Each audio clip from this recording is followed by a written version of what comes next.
बिहार के ground zero के mood को समझने के लिए, ग्राउंड रिपोर्ट आप तक पहुंचाने के लिए पटना से हाजीपुर होते हुए मैं आ पहुंची हूं छपरा रेलवे स्टेशन के बाहर इस वक्त मेरी मौजूदगी है, जहां पर दिन भर गहमा गहमी रहती है और चुनावी चर्चा भी जोरों से होती है। आज की क्या रही बड़ी खबर आप तक पहुंचाएंगे, लेकिन उसके पहले आज बिहार में राजनीतिक हलचल सबसे बड़ी क्या रही वो देख लेते हैं।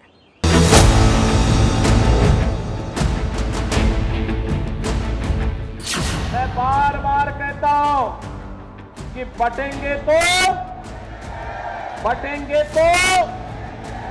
एक रहेंगे तो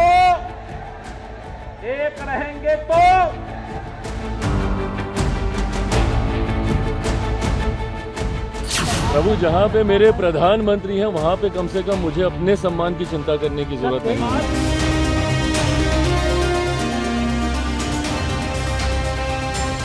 हम हारने के लिए इस बार नहीं लड़ रहे हैं, इस बार लड़ रहे हैं तेजस्वी जी बिहार में बदलाव के लिए।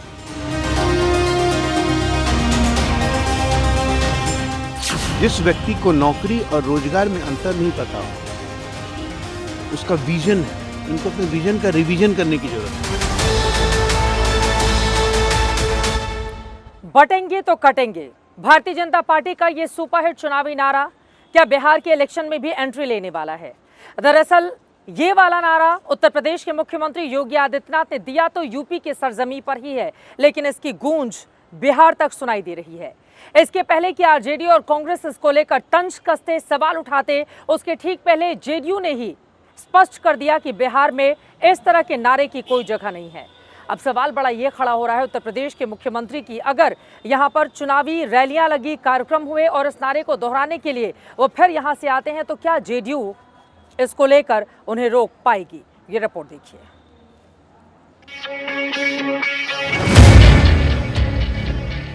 आज इनके पास कोई मुद्दा नहीं बचा है, अब केवल एक मुद्दा इनके पास बचा है, और जिसको ये पहले भी करते थे, वो करते थे जातीय संघर्षों की स्थिति पैदा करना, आपस में लड़ाने की कुछ चेष्टा करना।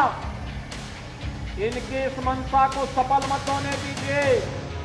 मैं बार बार कहता हूं कि बटेंगे तो एक रहेंगे तो फिर हमें जातिवादी मानसिकता के लोगों के चक्कर में नहीं पड़ना है।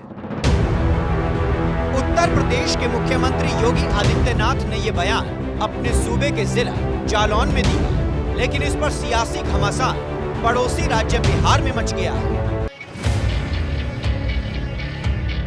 भगवाधारी योगी आदित्यनाथ के नारे बटेंगे तो कटेंगे को विरोधी बांटने वाला करार देते हैं, जबकि सत्ता के समीकरण और धर्म जाति के चुनावी रसायन की गहरी समझ रखने वाले इसे बीजेपी के कोर वोटर को रिचार्ज करने वाला फॉर्मूला मानते हैं। बटे थे तो बटे थे, एक रहेंगे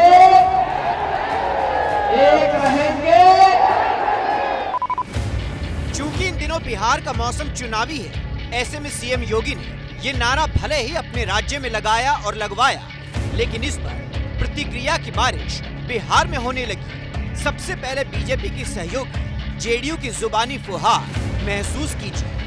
तो बटने और कटने की पॉलिटिक्स बिहार में नहीं हो सकती है जब तक नीतीश कुमार जी का शासन है।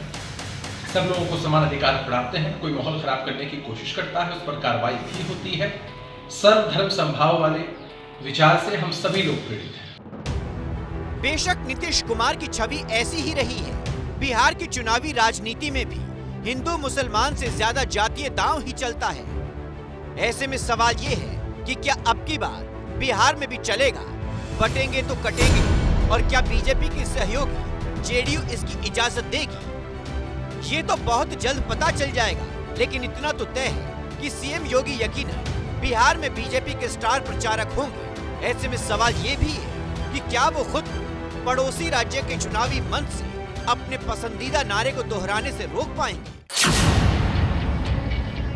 सीएम योगी का ये नारा मतदाताओं के मन में कितनी छाप छोड़ता है, इस नारे का मतदान पर कितना असर होता है, इसका हालिया हिसाब भी आपको बताएंगे। अभी आप सीएम योगी के बटेंगे तो कटेंगे पर बिहार के विपक्षी दलों की सियासी राय सुनिए।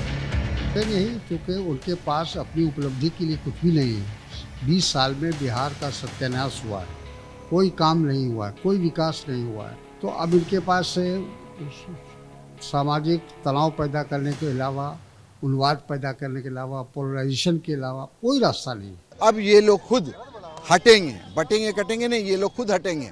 27 में योगी जी का ये विदाई हो जाएगी और बिहार में तो विदाई होने ही वाली है। ये जो डिविसिव एजेंडा है, ये जो जोड़ तोड़ की राजनीति है, ये जो लड़वाने की राजनीति, ये बिहार में नहीं चलेगी। सीएम योगी ने यूपी के जालौन में समाजवादी पार्टी पर जुबानी कटाक्ष चलाते वक्त बटेंगे तो कटेंगे के नारे को दोहराया। इस पर अब यूपी की विपक्षी पार्टी ने भी सवाल दाग दिया है। समाज को बांटने का काम करना चाहते हैं, वो होगा नहीं। समाज पूरी तरह से समझ चुका है और इन्होंने सालों में कोई काम किया नहीं। सीएम योगी यूपी में 80 और 20 का नारा भी दे चुके हैं। इस नारे को भी विपक्ष हिंदू मुस्लिम आबादी के अंक गणित से जोड़ते हुए ध्रुवीकरण का जुबानी फॉर्मूला बताता है। चूंकि बिहार में हिंदू 82% और मुस्लिम करीब 18% हैं, ऐसे में सवाल ये भी है कि क्या बटेंगे तो कटेंगे से बीजेपी के पक्ष में 82% हिंदुओं की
नहीं किया जा सकता।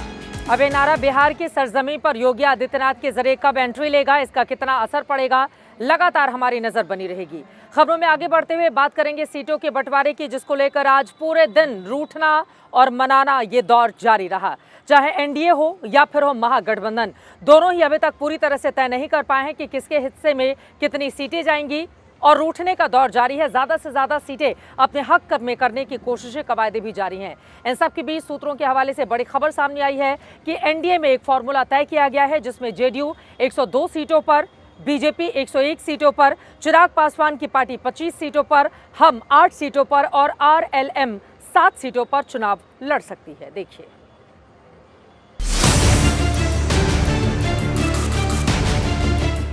दिल्ली में एलजेपीआर के अध्यक्ष चिराग पासवान के साथ उनके घर पर नित्यानंद राय की 24 घंटे में चौथी बैठक। वहीं पटना में डिप्टी सीएम सम्राट चौधरी के बंगले पर बीजेपी और जेडीयू के नेताओं की एक और मुलाकात। इन दो तस्वीरों से आज संदेश निकला कि बिहार में सीटों को लेकर एनडीए में जो गांठ पड़ी हुई थी वो अनलॉक हो चुकी है। सहयोगियों के बीच सेटलमेंट लगभग हो चुका है और अगले 24 घंटे में एनडीए की ओर से सीट बंटवारे का औपचारिक ऐलान कर दिया जाएगा। सीट शेयरिंग पर दिल्ली से पटना तक दिन भर की माथापच्ची के बाद सभी एनडीए नेताओं की जुबान पर एक ही लाइन थी, ऑल इज वेल। और 24 घंटे की लाइन भी इन्हीं बैठकों से आई। हमारी सूची आएगी कैंडिडेट की कल में, कल सूची आ जाएगी, कैंडिडेट की सूची आ जाएगी। सीट शेयरिंग छोड़ दीजिए ना, सहयोगी मान गए सब, यहाँ ऑल इज वेल। निश्चित तौर पर कल हम समझते हैं 10-11 बजे तक सब हम लोग क्लियर हो जाए। कोई नाराज नहीं, मोहब्बत भरा संघर्ष होता है हमारे यहाँ, कहीं नाराजगी नहीं। एबीपी न्यूज को मिली जानकारी के मुताबिक बीजेपी, जेडीयू, चिराग, मांझी और कुशवाहा के बीच सीट बंटवारे का नया फॉर्मूला फाइनल हो चुका है। इसके मुताबिक जेडीयू सबसे ज्यादा 102 सीटों पर और बीजेपी 101 सीटों पर लड़ेंगी। तीसरे नंबर पर चिराग की पार्टी एलजेपीआर होगी, जिसे 25 सीटें मिलेंगी, जबकि जीतन राम मांझी हम को 8 सीटें और उपेंद्र कुशवाहा को 7 सीटें दी जाएंगी। एनडीए में सीट शेयरिंग का पेच चिराग पासवान को लेकर फंसा हुआ था, जो 35 से 40 सीटों पर अड़े हुए थे। लेकिन बीजेपी की 2 दिन की कसरत बेकार नहीं गई। चिराग ने भी खुद संकेत दे दिया कि उनका सम्मान कहीं नहीं गया, सुरक्षित है। बहुत ही सकारात्मक रूप से बातचीत हुई है, हो रही है और अभी अंतिम दौर में अब ये बातचीत पहुंच चुकी है। यहाँ पे मेरे प्रधानमंत्री हैं, वहाँ पे कम से कम मुझे अपने सम्मान की चिंता करने की जरूरत नहीं है। लेकिन सीटों का सस्पेंस सुलझाने में महागठबंधन अभी पीछे है। आज भी तय नहीं हो पाया कि कौन सी पार्टी कितनी सीटों पर लड़ेंगी। आरजेडी आज भी उसी टेंशन से जूझती रही कि अगर वो सारे सहयोगियों को मुहम्मा सीटें दे देगी तो फिर उसके पास लड़ने को क्या खास रह जाएगा। गाड़ी अटकी हुई है। सूत्र के हवाले से खबर है कि कांग्रेस कम से कम 58 सीटों पर लड़ना चाहती है, पर तेजस्वी उसे 52 से 55 सीटें देना चाहते हैं। मुकेश साहनी की मांग 60 से घटकर 30 तक पहुंच गई है, लेकिन उन्हें 15 से 20 सीटें मिल सकती हैं। सीपीआईएम 30 सीटों पर अड़ी हुई है। उसने आरजेडी का 19 सीटों का ऑफर ठुकरा दिया। जेएमएम 12 सीटें मांग रही है, जिसे आरजेडी ने साफ कर दिया है कि 2 सीटों से ज्यादा नहीं दे पाएगी। हालांकि इसके बावजूद महागठबंधन दावा कर रहा है कि 48 घंटों में सब कुछ साफ हो जाएगा। सहयोगी पार्टी हर जगह सहयोग करेंगे। एक एक सीट पर बात हो रही है कि कौन सीट पर कौन लड़ेंगे, इस कलेक्टिव रिस्पॉन्सिबिलिटी होनी चाहिए। यूं ही नहीं कि कोई लड़ा दिया। हम हारने के लिए इस बार नहीं लड़ रहे हैं। तो सीट शेयरिंग अंतिम दौर में है, कल से परसों तक सारा घोषणा होगा। लेकिन सीट बंटवारे में हो रही देरी अब दावेदारों की बेचैनी बढ़ा रही है, क्योंकि आज से नामांकन का वक्त शुरू हो गया है। टिकटों का जल्दी से फैसला करने का दबाव बनाने के लिए आरजेडी के कई दावेदारों ने आज भी राबड़ी देवी के बंगले पर जाकर हंगामा किया। दावेदारों की चिंता है कि सीटें लॉक होने में इतनी देर न हो कि फिर तैयारी में बहुत देर हो जाए।